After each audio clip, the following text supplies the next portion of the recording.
Hello students, today I will talk on the topic of dissolution of firm. What is the dissolution of firm? Dissolution of firm is different type. First type, partnership dissolution. Partnership dissolution means when partners change the profit sharing ratio and when partners change the relationship between the relationship, when admission of partner, retirement of partner, changing in PSR and death of partner, etc. And what is the dissolution of partnership firm? Dissolution of partnership firm means that when the business is closed and the asset were sold and the liabilities paid off. It's called a dissolution of partnership firm. तो dissolution of partnership firm दो types का होता है। पहला तो dissolution of partnership, जब partners अपनी सहमति के द्वारा डिसोल्यूशन जब पार्टनर्स अपनी सहमति के द्वारा अपने पीएसआर में कोई भी चेंजिंग कर लेते हैं या अपने पार्टनरशिप डेट में जो भी चेंज करते हैं वो पार्टनरशिप डिसोल्यूशन कहलाता है। जैसे कि रिटायरमेंट हो गया, डेथ हो गया, एडमिशन हो गया और चेंज इन पीएसआर हो गया। अब सेकेंड बात आती है dissolution of partnership firm. Dissolution of partnership firm का मीनिंग होता है कि जब भी बिजनेस बंद हो जाता है और पार्टनर्स अपने सही पार्टनर्स की एग्री हो जाते हैं बिजनेस को बंद करने के, बिजनेस के अकाउंट क्लोज कर देते हैं और बिजनेस के अकाउंट क्लोज करने के बाद सारी एसेट को रियलाइज कर लिया जाता है और जितनी भी लायबिलिटी होती है आउटसाइड लायबिलिटीज उसका पेमेंट कर दिया जाता है। तो सबसे पहले हम बात करते हैं modes of dissolution of firm. When partners agreed the dissolve of the firm. पहला पॉइंट ये है कि जब पार्टनर्स अपनी एग्री के द्वारा, अपनी सहमति के द्वारा पार्टनरशिप फर्म को डिसोल्यूशन करना चाहते हैं, डिसॉल्व करना चाहते हैं, तो वो डिसोल्यूशन ऑफ फर्म का पहला मोड कहलाता है। सेकंड मोड कहलाता है कि जब सभी पार्टनर्स इंसॉल्वेंसी के हो जाते हैं, जब सही पार्टनर्स दिवाले हो जाएंगे तो फिर उनके पास कोई रुपया ही नहीं बचेगा, तो कोर्ट खुद ब खुद उनकी फर्म को डिसॉल्व कर देगा। थर्ड पॉइंट है कि जब कोर्ट के द्वारा फर्म का डिसोल्यूशन करा दिया जाए, जिसमें तीन पॉइंट हैं। सबसे पहला कि अगर कोई पार्टनर्स मैड हो गया हो और कोर्ट को लगता है कि वो फर्म को चला नहीं सकता है तो फिर फर्म पार्टनरशिप फर्म को डिसॉल्व कर देती है। और दूसरा पॉइंट ये है कि जब भी कोई भी पार्टनर्स इनकेपेबल हो जाते हैं तो फिर कोर्ट क्या करता है, उनको डिसोल्यूशन कर देता है। और जब भी कोर्ट को पता चल जाता है कि कोई भी पार्टनर इसमें से मिसकंडक्ट कर रहा है, यानी कि मिसअंडरस्टैंडिंग, यानी कि कोई गलत काम कर रहा है, तो ये कोर्ट को पता लग जाता है। जब ये पता लग जाता है तो कोर्ट उस पार्टनरशिप फर्म को डिसॉल्व कर देती है। और एक पॉइंट आता है कि जब कि when the any event incident, जब भी कोई ऐसा इवेंट घटित हो जाए जो कि पार्टनरशिप डीड में लिखा हो, यानी कि इस इवेंट के घटने पर पार्टनरशिप डिसॉल्व कर दी जाएगी। जब पार्टनर्स, जैसे कि कोई नियम लिखा है पार्टनरशिप डेट में कि अगर आप काले शर्ट पहनकर आए किसी भी दिन तो हम दोनों की पार्टनरशिप फर्म डिसॉल्व कर दी जाएगी। तो यहाँ तक आप लोगों ने समझा dissolution of firm and dissolve of the firm modes. तो अब हम लोग बात करते हैं कि जब कभी भी कोई भी फर्म, पार्टनरशिप फर्म डिसॉल्व होती है तब जितनी भी लायबिलिटीज़ और एसेट होती हैं सबको रियलाइज किया जाता है। जितनी भी हमारी बैलेंस शीट में एसेट दिखाई जाती हैं, टेंजिबल और इनटेंजिबल एसेट को ही रियलाइज किया जाता है। उनको हम एक पोटरी में बांध कर रख लेते हैं और उनको हम मार्केट में जाकर सेल कर देते हैं। मार्केट में सेल करने के बाद उससे जो कुछ भी रुपया रियलाइज होता है उस रुपये का हम यूज़ लायबिलिटी, आउटसाइडर लायबिलिटीज़ का पेमेंट करने के लिए करते हैं। अगर एसेट को सोल्ड करने पर भी जो भी रुपया आता है उससे आउटसाइडेड लायबिलिटीज़ का पेमेंट पूरा नहीं हो पाता है, तब हम फ्री रिजर्व का यूज़ कर लेते हैं। अगर फ्री रिजर्व का यूज़ करने के बाद भी उसका पेमेंट पूरा नहीं हो पाता है तो हम पार्टनर्स की कैपिटल से कुछ रुपया यूज़ कर लेते हैं। अगर पार्टनर्स की कैपिटल से भी उसका पेमेंट नहीं हो पाता है आउटसाइड लायबिलिटीज़ का, तो फिर पार्टनर्स को अपने घर की एसेट बेचनी पड़ जाती हैं, अपने घर के बर्तनों को बेचना पड़ जाता है। तो ये कंडीशन होती है लायबिलिटीज़ का पेमेंट करने की। तो हम बात कर लेते हैं कि एसेट में कौन कौन सी लायबिलिटीज़, एसेट में कौन कौन सी एसेट को रियलाइज़ किया जाता है और कौन सी एसेट को रियलाइज़ नहीं किया जाता है। फर्स्ट पॉइंट आता है कि टेंजिबल एसेट को रियलाइज़ कर लिया जाता है और इंटेंजिबल एसेट को भी रियलाइज़ कर लिया जाता है। अगर क्वेश्चन साइलेंट है तो हम एसेट को, जो टेंजिबल एसेट हैं, उनको हम पूरा रियलाइज़ कर लेंगे। अगर क्वेश्चन ने दे रखा है कि लैंड एंड बिल्डिंग 4 लाख की थी और 4,30,000 की रियलाइज़ की गई, तो हम उसी हिसाब से करेंगे। अंडरस्टैंड। और अगर इंटेंजिबल एसेट के बारे में कोई भी क्वेश्चन साइलेंट है तो फिर हम इंटेंजिबल एसेट को रियलाइज़ नहीं करेंगे, बिल्कुल भी नील करेंगे।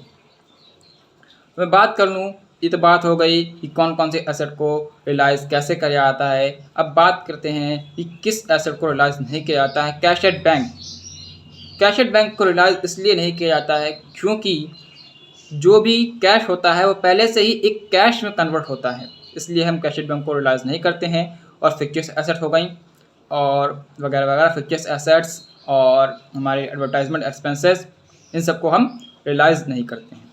अंडरस्टैंड। अब हम दूसरी साइड में आते हैं, क्रेडिट साइड में, लेफ्ट हैंड साइड में बैलेंस शीट के, तो उसमें हम आउटसाइडेड लायबिलिटीज़ का ओनली पेमेंट करते हैं। जब हम आउटसाइडेड लायबिलिटीज़ का पेमेंट करने के लिए सोचते हैं तो फिर हमारे फर्म के आगे हज़ारों की संख्या में भीड़ लग जाती है कि भाई लाओ, तुमने मुझसे 10,000 रुपये लिया था तो 10,000 रुपये मेरा दो। उसको राम आ जाएंगे, राम कहेंगे तुमने मुझसे 20,000 रुपये लिया था, 20,000 रुपये मेरा दो। वो कहेंगे तुमने मुझसे लोन लिया था, तुम मेरा लोन दो। तो ये केसेस होते हैं। तो सबसे पहले हमारे सामने एक प्रॉब्लम आ जाती है कि सबसे पहले हम किस लायबिलिटी का पेमेंट करें।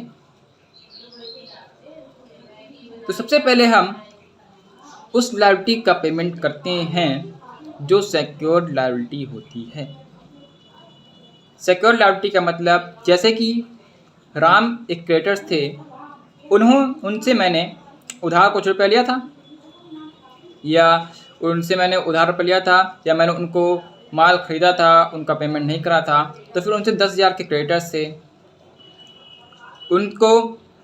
उन्होंने कहा कि भाई आप माल ख़रीद रहे हैं 10,000 का, मैं बहुत डरपोक हूँ, मुझे 10,000 के बदले में कोई आप गिरवी रख दो, कोई चीज़ मेरे पास सिक्योर कर दो, आप कोई सी एसेट सिक्योर कर दो, कोई भी चीज़ आप सिक्योर कर दो, और जब मैं पेमेंट होगा तो मैं आपकी एसेट लौटा दूंगा।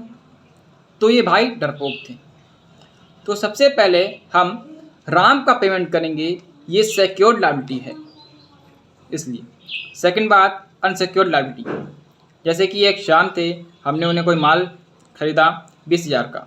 श्याम बोले हम भाई बहुत बिल्कुल निडर हैं, हम बिल्कुल भी डरते नहीं हैं, आप जाओ माल ले जाओ और पेमेंट जल्दी कर देना। तो फिर ये कहलाएगी अनसिक्योर्ड लायबिलिटी। अनसिक्योर्ड लायबिलिटी का पेमेंट सेकंड नंबर पर क्या आता है। अंडरस्टैंड। फिर अगर किसी भी पार्टनर से फर्म ने लोन ले रखा है तो हम उस पार्टनर्स का लोन पेड ऑफ कर देते हैं। फोर्थ नंबर पर जितना भी रुपया बचता है, अगर बचता है तो पार्टनर्स कैपिटल अकाउंट को दे देते हैं, पार्टनर्स कैपिटल अकाउंट को देते हैं, और जो भी प्रॉफिट बचता है वो पार्टनर्स को डिवाइड कर दिया जाता है। ये तो केस हो गए मेरे कि सबसे पहले हम कौन कौन सी लायबिलिटी का पेमेंट करते हैं। तो मैं आपको बता दूं कि हम किस किस लायबिलिटी का पेमेंट नहीं करते। एक तो हमारा IFR, investment fluctuation reserve, free reserve, general reserve और WCR workman compensation reserve. Understand? इनका पेमेंट हम नहीं करते हैं कभी भी। तो सबसे पहले बात कर लेते हैं अब रियलाइजेशन अकाउंट के बारे में। रियलाइजेशन अकाउंट की एंट्रीज के बारे में बात कर लेते हैं। तो जब भी फंड रिजर्व होती है तो हमारी बैलेंस शीट को जितनी भी एसेट होती हैं और लायबिलिटीज़ होती हैं उनको राइट ऑफ करना होता है, क्योंकि फंड रिजर्व हो जाती है। हमारा बैलेंस शीट का कोई मतलब नहीं होता है बैलेंस शीट को प्रिपेयर करने का। तो सबसे पहले हम जितनी भी एसेट होती हैं, टेंजिबल इंटेंजिबल एसेट को हम रियलाइज़ कर लेते हैं, राइट ऑफ कर लेते हैं। तो एसेट का नेचर होता है डेबिट। जब हम उसको रियलाइज़ करेंगे या उसको राइट ऑफ करेंगे तो फिर एसेट का नेचर उसका अपोजिट क्रेडिट हो जाएगा। अब जो एसेट हमको राइट ऑफ करनी है वो कहाँ से करेंगे? रियलाइजेशन। रियलाइजेशन अकाउंट एक नॉमिनल अकाउंट होता है, तो realisation account debit to asset account. Understand? First entry हो जाती है। एंड सेकंड एंट्री, जब हम एसेट का पेमेंट मिलता है बेचने पर, तो फिर जब हम एसेट को सोल्ड करेंगे तो हमारे पास बैंक आएगा। जब बैंक आएगा, बैंक अकाउंट डेबिट, क्योंकि ये हमारी क्या है? इनकम है। इनकम है नहीं है, ये इनकम है। तो फिर bank account debit to realisation account. Realisation account की क्रेडिट साइड में चला जाएगा, क्योंकि रियलाइजेशन अकाउंट का एक नॉमिनल अकाउंट होता है और इसका डेबिट बैलेंस में एक्सपेंसेस और लॉसेस को दिखाया जाता है और क्रेडिट बैलेंस में इनकम एंड गेन्स को दिखाया जाता है। इसलिए एसेट से जो कुछ भी रियलाइज होगा, जो ये बैंक आएगी, हम उसको वो हमारे लिए इनकम होगी, इसलिए हम उसको रियलाइजेशन अकाउंट के क्रेडिट साइड में दिखाएंगे। अगर कोई भी asset taken over by partners, अगर कोई भी एसेट पार्टनर्स ले जाता है तो फिर हम कहते हैं भाई ले जाओ, आप पार्टनर्स हैं, मेरे भाई हैं, आपने मेरी फर्म में पूरा योगदान दिया, तो आप भाई ले जाएं। लेकिन मैं आपसे, आपकी कैपिटल से उतना रुपया कम कर लूँगा। तो कहते सही है भाई साहब, कम कर लीजिए। तो फिर जब भी कोई पार्टनर्स एसेट टेकन ओवर कर लेता है तो फिर उसके लिए एंट्री करी जाती है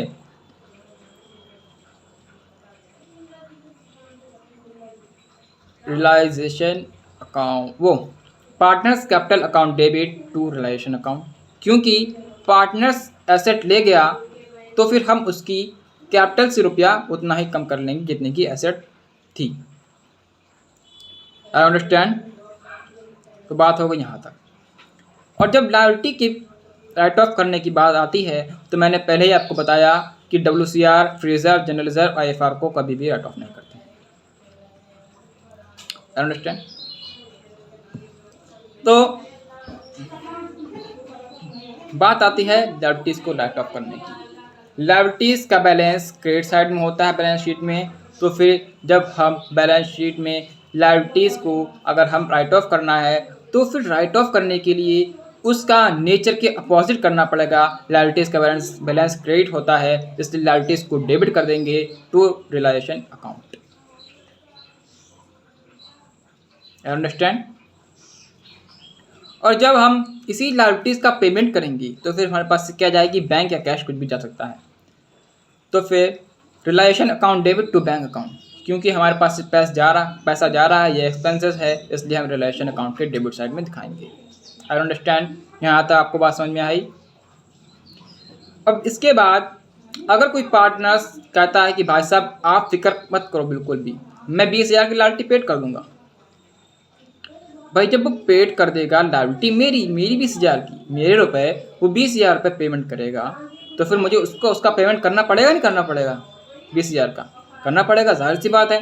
तो फिर जब उसका पेमेंट करना पड़ेगा तो फिर हम उसकी कैपिटल अकाउंट को इंक्रीज़ कर देंगे उतने ही रुपये से। इसलिए अगर कोई भी पार्टनर्स लायबिलिटी का पेमेंट कर देता है, कहता है कि टेकन ओवर बाय, भाई चिंता मत करो, मैं आपकी लायबिलिटी का पेमेंट कर दूंगा, तो realisation account debit to partners capital account, क्योंकि पार्टनर्स कैपिटल अकाउंट की क्या हुई है? कैपिटल बड़ी है और ये हमारे लिए क्या है? एक एक्सपेंस है, क्योंकि हम उसका पेमेंट करेंगे कभी भी करें। ये तो हो गई लायबिलिटीज़ और इसकी बात। अब बात करते हैं कि रिलायेशन अकाउंट का क्रेडिट साइड अगर ज़्यादा आती है डेबिट साइड से तो फिर प्रॉफिट बचता है। अब जो ये प्रॉफिट बढ़ता है वो रिवोल्यूशन अकाउंट की तरह, जैसे हमने पिछले चैप्टर में पढ़ा कि रिवोल्यूशन अकाउंट में जो प्रॉफिट बचता था वो पार्टनर्स के कैपिटल अकाउंट के क्रेडिट में डाल दिया जाता था। इसलिए यहाँ पर अगर कोई प्रॉफिट बचता है तो revolution account debit to partners capital account, क्योंकि पार्टनर्स की कैपिटल बढ़ जाएगी, प्रॉफिट बढ़ जाएगा, प्रॉफिट से उनके पार्टनर्स कैपिटल अकाउंट को बढ़ा दिया जाएगा। अगर कोई भी लॉस जाता है, जैसे कि रिवोल्यूशन अकाउंट का डेबिट साइड ज़्यादा होता है और क्रेडिट साइड कम होता है, तो फिर उसका लॉस आ जाता है और उस लॉस को हम पार्टनर्स के कैपिटल अकाउंट डेबिट में ट्रांसफ़र कर देते हैं। जैसे कि इसकी एंट्री बन जाएगी partners capital account debit to relation account. तो बस इतना ही। अगली वीडियो में हम रिलेशन अकाउंट को बनाना सीखेंगे। Thank you. अगर आपने कोई भी हमारा डाउट इसमें लगा हो तो फिर आप कमेंट करके पूछ सकते हैं, और ज़्यादा से ज़्यादा इस वीडियो को शेयर करें और हमारे चैनल को सब्सक्राइब करना बिल्कुल ना भूलें। अलविदा।